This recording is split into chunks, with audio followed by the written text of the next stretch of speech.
शरद पवार गटाचे अध्यक्ष मेहबूब शेख यांच्या विरोधात गुन्हा दाखल करण्यात आलाय। अॅट्रॉसिटी अंतर्गत हा गुन्हा दाखल करण्यात आलाय।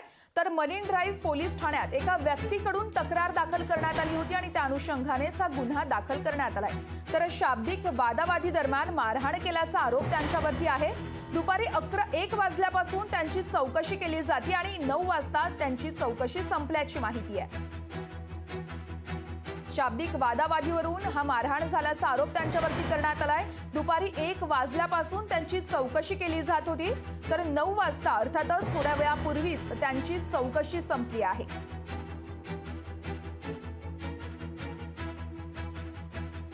तर मरीन ड्राईव्ह पोलीस ठाण्यात एका व्यक्तीकडून तक्रार दाखल करण्यात आली होती। अॅट्रॉसिटी अंतर्गत त्यांच्यावरती गुन्हा दाखल करण्यात आलाय। शरद पवार गटाचे अध्यक्ष मेहबूब शेख यांच्या विरोधात गुन्हा दाखल करण्यात आलाय। अॅट्रॉसिटी अंतर्गत त्यांच्यावरती गुन्हा दाखल झाला असून शाब्दिक वाचावाची झाली होती आणि त्या अनुषंगानेच त्यांच्यावरती मारहाण केल्याचा आरोप आहे।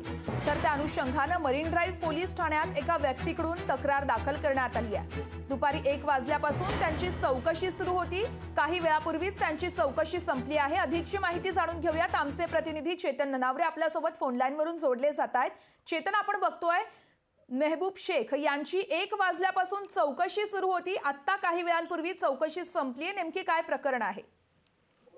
निश्चितच वर्षा, या प्रकरणी आता मेहबूब शेख यांना जीटी हॉस्पिटल जे आहे दक्षिण मुंबईतील या ठिकाणी मेडिकलसाठी घेऊन आल्याची माहिती आहे आणि आता डॉक्टरांकडून एकंदरीत मेहबूब शेख यांची चाचणी केली जात आहे। यांची चाचणी केल्यानंतर आता एकंदरीत पोलीस पुढील प्रक्रिया करणार आहेत। अॅट्रॉसिटी अंतर्गत हा गुन्हा दाखल झाल्यामुळे आता मेहबूब शेख यांना अटक होते की काय अशी एकंदरीत शक्यता वर्तवली जात आहे। त्यामुळे थोड्याच वेळामध्ये वैद्यकीय चाचणी झाल्यानंतर पोलीस आहेत ते आपला पुढचा पवित्रा एकंदरीत जाहीर करतील आणि त्यामुळेच आता काही प्रमाणामध्ये जे युवक काँग्रेस राष्ट्रवादी काँग्रेसची जी कार्यकर्ते आणि पदाधिकारी आहेत ते जीटी रुग्णालयाबाहेर आता जमा होऊ लागलेले आहेत। याशिवाय मरीन ड्राईव्ह पोलीस स्टेशन बाहेरही मोठ्या प्रमाणात कार्यकर्त्यांनी गर्दी केलेली आहे आणि एकूणच आता पोलीस प्रशासनाविरोधात कार्यकर्ते आंदोलनाचा पवित्रा घेताना पाहायला मिळतात। वर्षा, नक्कीच चेतन, तू या संपूर्ण प्रकरणावरती लक्ष ठेवून राहाच। तुर्तास धन्यवाद तू दिलेल्या माहितीसाठी।